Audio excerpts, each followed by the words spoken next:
বলেছে মানুষকে আর বাঁচতে দেবে না মনে হচ্ছে। এরপর নাকি আসছে আবার বৃষ্টি বলায়, মানে এত ভারী বৃষ্টি হবে যে ওপর থেকে বড় বড় বরফের গোলা পড়বে। তো আমাদের তো রোদে জলে টিকে রং পাকা কই যাহারে, সেই কবিতাটার মতো অবস্থা। তো যাই হোক, রান্না খাওয়া তো করতেই হবে, অফিসেও বেরোতে হবে, কিছু করার নেই। তাই হালকা পাতলা যত পারা যায় হালকা পাতলা ঝোল, মাছের ঝোল রান্না করে খেলে পেট ঠান্ডা। আজকে করব জিরে আদা বাটা দিয়ে আর সামান্য তেল দিয়ে একটা মাছের ঝোল, চারা মাছের ঝোল। এই গরমে পাকা পোনা খেতে একেবারেই ইচ্ছে করছে না, আর মানে শরীরটাই দিচ্ছে না, মানে ইচ্ছে করছে না শুধু না, খাবো মনে করলেও কোনো সময় শরীরটাই দিচ্ছে না। মানে মনে হচ্ছে যেন কিছু না খেলেও পেটের মধ্যে কীরকম একটা জ্বালা হয়ে আছে, কীরকম একটা আগুনের মতো হয়ে আছে। সেজন্যে রান্নাঘর পরিষ্কার করে নিয়েছি সকাল সকাল। এবার চলে এসেছি আমি রান্নাবাড়ি করতে। ছোটবেলার সেই খেলাগুলো, আমাদের রান্নাবাটি খেলাগুলো বড় হয়ে আসলে এই রান্নাবাড়ি করা, মানে তখন থেকেই ট্রেনিংয়ের শুরুটা হয়ে যায়। আমরা মেয়েরা বুঝতে পারি না, বোকার মতো সেই খেলাগুলোকে খুব মন দিয়ে খেলি আর খেলতে খেলতে এক্সপার্ট হয়ে যাই। তাই এখন সেই খেলাটাই খেলে যাচ্ছি রোজ। যতই গরম পড়ুক না কেন, গ্যাসের সামনে একবার দাঁড়াতেই হবে। সব বাড়িতেই এক অবস্থা, ঘর ঘর কি কাহানি, কিচ্ছু কোনোভাবেই মুক্তি নেই। তো যাই হোক, মাছগুলো তো ভেজে নিয়েছি, কড়াইতে সামান্য একটু তেল দিয়েছি। আর কি ফোড়নে দেব সেটাই বলি। আমাদের বাড়িতে সবাই না এই পাতলা ঝোলটা খেতে ভীষণ ভালোবাসে। আর সত্যি কথা বলতে কি, এই 5 ফোড়নের ঝোল এটা খেলে একটু লেবু টিপে আর কাঁচা পেঁয়াজ দিয়ে এত অনবদ্য লাগে এই গরমের দুপুরে। যারা খাওনি তারা করে খেও। তো যাই হোক, ডাঁটা কেটেছিলাম, এই এখন যেটা কাটোয়ার ডাঁটা বলি আমরা আর কি, অনেকে সুরেশ্বরী ডাঁটাও বলে। তো সেই ডাঁটা আর আলু 5 ফোড়ন দিয়েছিলাম কড়াইতে তেলে, তার মধ্যে একটু ভেজে নিচ্ছি। খেয়াল করে দেখবে কড়াইতে কিন্তু এক ফোঁটাও তেল দেখতে পারবে না। আর এই গরমে তেল মশলা বেশি খাওয়া ভালোও না। তো সেই জন্যে নুন হলুদ দিয়ে সামান্য একটু ভেজে নেব। ভেজে নেওয়া মানে আমরা এই বাড়িতে বলি আনসে নেওয়া, মানে একটু এপিটোপিট করে নেওয়া, খুব কড়া ভাজা না। খুব কড়া ভাজা হলে এই ঝোলের মাছগুলো খেতে ভালো লাগে না, মাছের ঝোলটা খেতে ভালো লাগে না। উল্টোপাল্টা বলছি, গরমে কিছু ভুল ত্রুটি ধরো না আবার। তো হালকা করে ভেজে নিয়ে এর মধ্যে দেব জল, কিন্তু তার আগে একটুখানি ঢাকা চাপা দিয়ে নেব ভাপে ভাপে হওয়ার জন্যে। একদম গ্যাসটাকে সিম করে নেব, এই মিনিট 2-3, তার বেশি না, তাহলে কিন্তু পুড়ে যাবে। এবার হালকা করে ভাপিয়ে নেওয়ার পর আসল মশলা, জিরের গুঁড়ো আর আদার গুঁড়ো, তোমরা আদা বাটাও দিতে পারো। তোমরা সবাই জানো আমি আদার গুঁড়োটাই ইউজ করি এভারেস্টের, কারণ আমার মনে হয় অনেকটা সাশ্রয় হয়। এখন বাইরে থেকে কাঁচা আদা কিনে আনলে বেশিরভাগ সময়ই না 2-3 দিনের বেশি থাকতে চায় না, পচে যায়, জানি না কেন।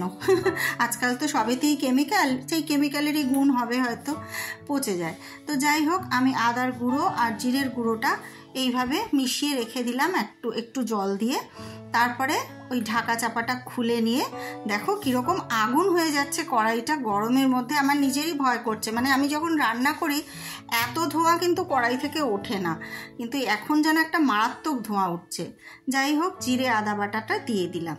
এবার ভালোবাসা মাখামাখি সবজি আর তেল মশলায় চলতে থাক। ভালো করে একটু আমরা খুন্তি নাড়ি। এবার অল্পক্ষণ, সেটাও অল্পক্ষণ, খুব বেশিক্ষণ না, করার পরে এবার দেব জল।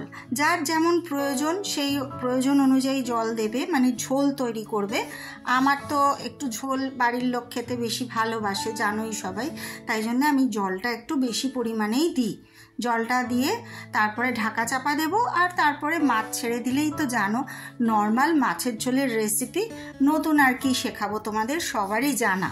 তবুও একটু দেখাই, সারাদিনে তোমাদের সাথে একটু গল্প করতে আসি। আর এই গল্পটা যদি তোমাদের ভালো লাগে তাহলে অবশ্যই আমার চ্যানেলটাকে সাবস্ক্রাইব করে আমার পাশে থেকো। আর আমি ফেসবুকের সাথে ইউটিউব আর ইনস্টাতেও আছি, যদি মনে করো গল্পগুলো দেখবে, সেখানে আরও অন্যরকম নানা রকম গল্প মাঝে মাঝে থাকে, তাহলে সেগুলোকেও একটু চ্যানেলগুলোকে সাবস্ক্রাইব করে রেখো। ফলো করে রেখো। আর আমার সাথে গল্প তো চলতেই থাকবে, কারণ আমার চ্যানেলটার নামই গল্প হলে সত্যি। তো যাই হোক, জল দিয়ে ঢাকা চাপা দিয়ে মিনিট 5 রাখার পর এরকম ঝোল ফুটতে শুরু করবে। তখন আমি দিলাম একটু বড়ি ভাজা। বলতে ভুলে গেছি, তোমরা ইচ্ছে হলে এর মধ্যে বড়িও দিতে পারো। আমি বড়িটাকে আগেই ভেজে রেখেছি। এই কৌটোর মধ্যে করে পোস্তর বড়ি, খুব সুন্দর একটা বড়ি এনেছিল ইয়ে থেকে, তোমার ব্লিঙ্কিট থেকে এসেছিল। তো আমি সেই বড়িটা প্রথম ব্যবহার করলাম, কিন্তু খেতে ভালোই লাগলো। পোস্তর বড়ি খুব সুন্দর টেস্ট হয়। তারপরে দিলাম একটু কাঁচা লঙ্কা। ঝোলটা যেহেতু পাতলা হবে, কাঁচা লঙ্কার ফ্লেভারটা আসলে খুব ভালো লাগবে।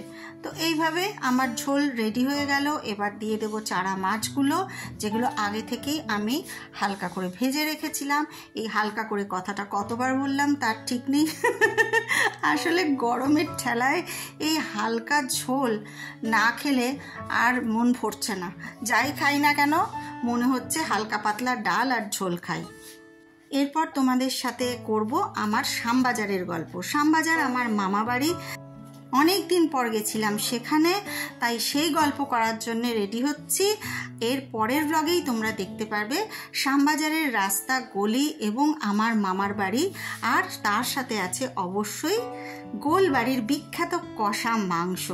তাহলে দেখতে থাকো GHS গল্প হলেও সত্যি। আর আমার মাছের ঝোলটা যদি তোমাদের ভালো লাগে, অবশ্যই বাড়িতে রান্না করে খেও। আমি বলছি, শরীর এই গরমে অবশ্যই ঠান্ডা থাকবে আর পেটও ভালো থাকবে। এর মধ্যে আমি আলু আর ডাঁটা দিয়েছি, বড়ি দিয়ে ঝোল করেছি। তোমরা এর মধ্যে পেঁপে বা ঝিঙেও দিতে পারো। সব রকম মাছেই এই ঝোল হয়। আজকের মতো টাটা।